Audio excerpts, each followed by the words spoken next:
Yang pertama begini, saya memperkenalkan dulu, nama asli saya itu Sri Hidayati Al-Rasyid, ya, nama bapak saya. Tapi saya untuk panggilan-panggilan harian Bu Yopi karena nama anak saya ada namanya Yopi di Ningrat. Jadi Bu Yopi begitu.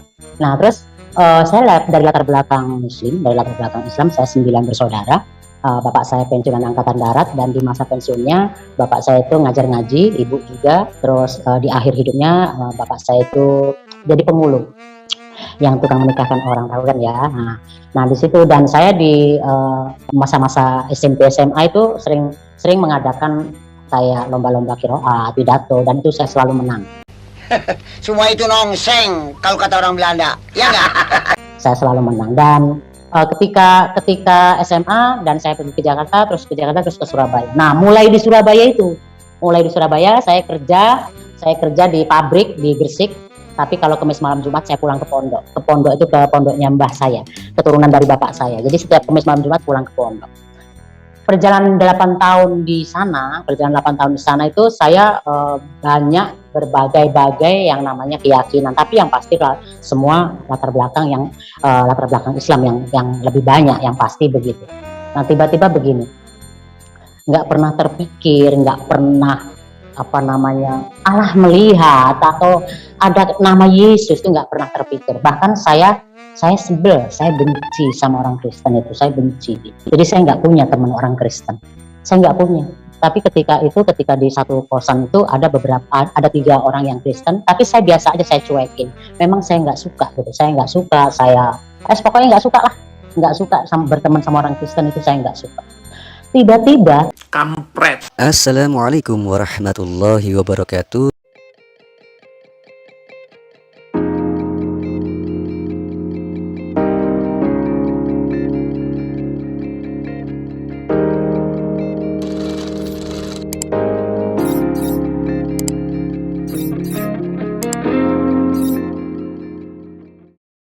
Apa kabar semuanya? Ya, semoga kalian semua dalam keadaan sehat walafiat. Alhamdulillah, alhamdulillah, alhamdulillah. Tiada Tuhan selain Allah, hanya Allah lah Tuhan yang patut disembah, dan hanya Allah lah satu-satunya Tuhan yang gak serupa dengan makhluk. Lalu, bagaimana jika ada manusia yang hendak menyerupakan Tuhan dengan makhluk? Kemungkinan manusia tersebut seperti yang nampak di layar ini ya. Di satu kosan itu ada 3 orang yang Kristen, tapi saya biasa aja, saya cuekin. Memang saya nggak suka gitu, pokoknya nggak suka sama berteman sama orang Kristen itu, saya nggak suka.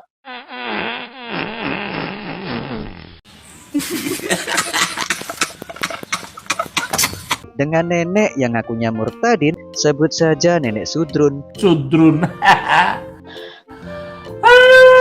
Oknum murtadin yang sangat taat, anak dari seorang ayah yang profesinya guru ngaji dan selalu menang di kejuaraan qiraah, tetapi membenci kekristenan. Kan nggak nyambung, saudara-saudara.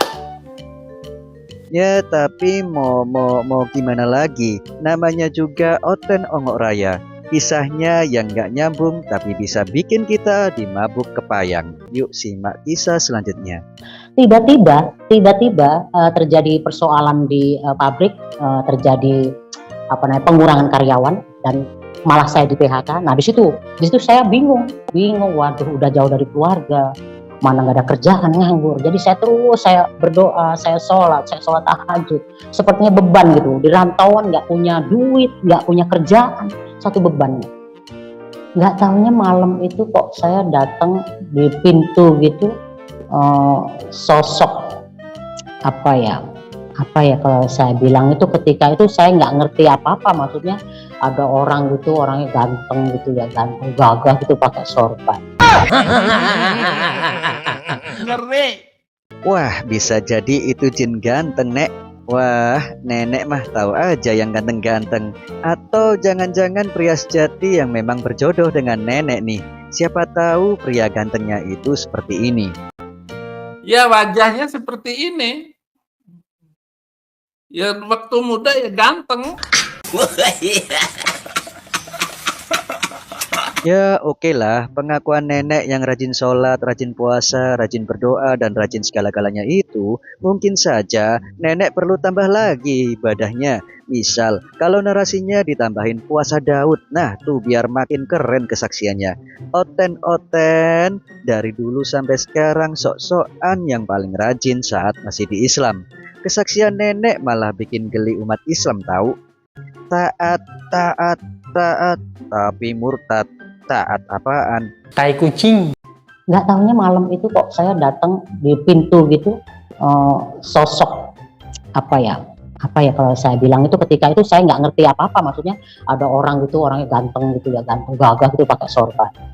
Karena melihat hati saya tuh waktu itu saya bingung. Ingat ya sobat, nenek Sudrun tidak sedang bermimpi dan tegas mengatakan dia tidak mengenali sosok tersebut. Nah, sekarang mari kita dengar kisah selanjutnya. Karena melihat hati saya tuh waktu itu saya bingung, sedih, punya masalah. Sholat sudah, saya ngaji, puasa, sholat tahajud. Saya nggak menemukan satu jawaban gitu, di dalam persoalan saya. Nah, tiba-tiba itu muncul itu memberikan senyum, tanpa berkata-kata memberikan senyum. Tapi terus besoknya gitu saya biasa aja, saya anggap bunga tidur gitu, saya anggap biasa aja. Nah, ketika selang berapa bulan berikutnya saya main sama teman saya, dan kebetulan, tapi nggak tahu ini kebetulan atau bagaimana, begitu saya disuruh masuk, begitu baru masuk, ngelihatlah foto gambarnya Yesus itu tadi. Jadi saya bilang begini, loh itu kok kayak orang yang dalam mimpi itu ya gitu. Kalau bohong itu jangan sampai ketahuan. Pasti beda. Katanya tiba-tiba muncul di depan pintu. Katanya nggak mengenali sosoknya. Belum juga tidur tapi kok sudah mimpi. Apakah ada naskah yang tertinggal? Sebenarnya kita umat Islam ini nggak masalah dengan fantasi dari nenek. Karena fantasi ongok nenek inilah yang bikin kita ketawa. Yang bikin kita gemes dan gregetan itu mengapa berkisah yang seakan-akan walaupun Anda dari Islam dulunya adalah seorang yang taat, rajin sholat, rajin puasa, dan rajin berdoa, tetapi malah bikin Anda bingung. Apakah si nenek ini mau bilang seakan-akan Islam itu adalah agama yang membingungkan? Ya, itu dugaan saya terhadap narasi nenek Sudrun ini. Berikutnya saya didatengin lagi tuh sama Tuhan. Saya masih mengeraskan hati gitu loh, masih gengsi, datang lagi, kok ditemuin lagi. Begitu udah ditemuin lagi, selang berapa minggu berikutnya, saya ambil keputusan bahwa ketika saya ambil keputusan itu, saya diingatkan dengan kalimat ihdinas siratal mustaqim, tunjukkanlah kami ke jalan yang lurus. Dan ketika itu saya bawa tafsir Al-Quran sama Alkitab. Wah, saya belajar nih, saya banding-banding, ini saya banding lagi, saya cari lagi. Enggak gimana ya? Oh, harus nemuin ini sama enggak saya. Ya cuman itu tadi, tunjukkanlah kami ke jalan yang lurus, dan jawabannya ada di dalam Alkitab, Injil Yohanes, akulah jalan kebenaran dan hidup.